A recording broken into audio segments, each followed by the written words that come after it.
পরীক্ষায় কম নম্বর পাওয়া, কোনো কাজে হেরে যাওয়া, কিংবা লাইফের সবচেয়ে বড় ভুল সিদ্ধান্ত নেওয়া।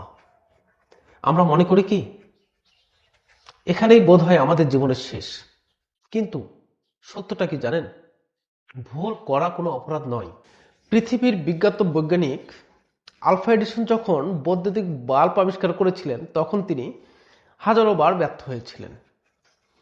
তাকে যখন জিজ্ঞেস করা হলো আপনার এই 1000 বার ব্যর্থতা নিয়ে আপনি কি বলবেন, তখন তিনি হেসে বলেছিলেন, আমি ব্যর্থ হইনি, বরং আমি এমন 1000টি উপায় খুঁজে পেয়েছি যা দিয়ে বৈদ্যুতিক বাল্ব তৈরি করা সম্ভব। এটাই হলো দৃষ্টিভঙ্গির আসল খেলা।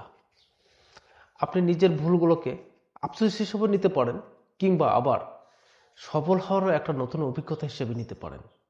তাই লাইফে কোনো ভুল হলে বা হেরে গেলে দমে যাবেন না, বরং সেখান থেকে শিখুন এবং পরের বার আরো শক্তিশালী হয়ে ফিরে আসুন।